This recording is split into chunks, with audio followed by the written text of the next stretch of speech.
Le pape François, qui a visité plus de 60 pays durant son pontificat, effectuera son dernier voyage depuis la Cité du Vatican jusqu'à l'Esquilin, l'une des 7 collines de Rome, où il a choisi d'être enterré, rompant ainsi une fois de plus avec la tradition. Délaissant une grande partie du faste traditionnel du Vatican, François a opté pour des funérailles plus simples et deviendra le premier pape en plus d'un siècle à être inhumé hors du Vatican.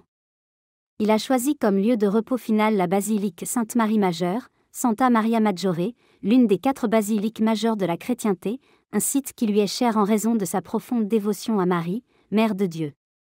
Lors d'une interview avec la chaîne mexicaine N+ en décembre 2023, le pape François avait déclaré qu'il souhaitait simplifier considérablement les rituels funéraires traditionnellement réservés aux pontifes et devenir ainsi le premier pape à être enterré hors du Vatican depuis plus d'un siècle.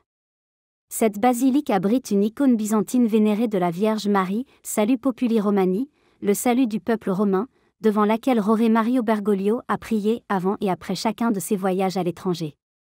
Tôt le matin du 14 mars 2013, quelques heures seulement après son élection, le premier pape issu des Amériques s'était rendu dans cette église pour y prier.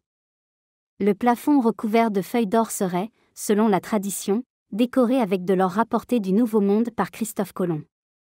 François est retourné sur ce site lors de moments clés de son pontificat de près de 12 ans, notamment pour prier pour la fin de la pandémie de Covid-19 dans une Rome désertée en 2019, ainsi qu'après ses 2 opérations abdominales en 2021 et 2023. Juste à l'extérieur de la chapelle contenant l'image de la Vierge se trouve la statue de Marie, Reine de la Paix, commandée par le pape Benoît XV en 1918 pour implorer la fin de la Première Guerre mondiale. Assis dans son fauteuil roulant, François y a conduit en 2022 une prière internationale pour la paix en Ukraine et dans d'autres régions touchées par la guerre. Les funérailles du pape François devraient néanmoins se dérouler sur la place Saint-Pierre, devant la basilique Saint-Pierre, là où repose la majorité de ses prédécesseurs. Avant François, le dernier pape à avoir été enterré hors du Vatican était Léon XIII, décédé en 1903.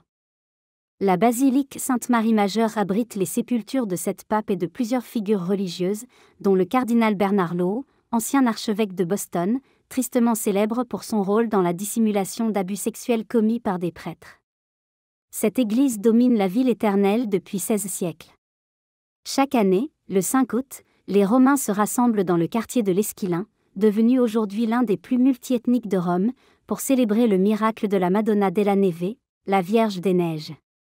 Une légende chrétienne, représentée sur une mosaïque du XIIIe siècle dans la majestueuse loggia de la basilique, raconte qu'une chute de neige miraculeuse se serait produite en été en l'an 358 après Jésus-Christ à l'endroit où l'église fut ensuite construite. Près du maître-autel de Sainte-Marie Majeure repose le célèbre sculpteur et architecte baroque Gian Lorenzo Bernini. Un élégant escalier en colimaçon, portant le nom de l'artiste italien, relie les 5 niveaux de l'église. Sa forme en coquille semble symboliser le voyage chrétien de la terre vers le ciel.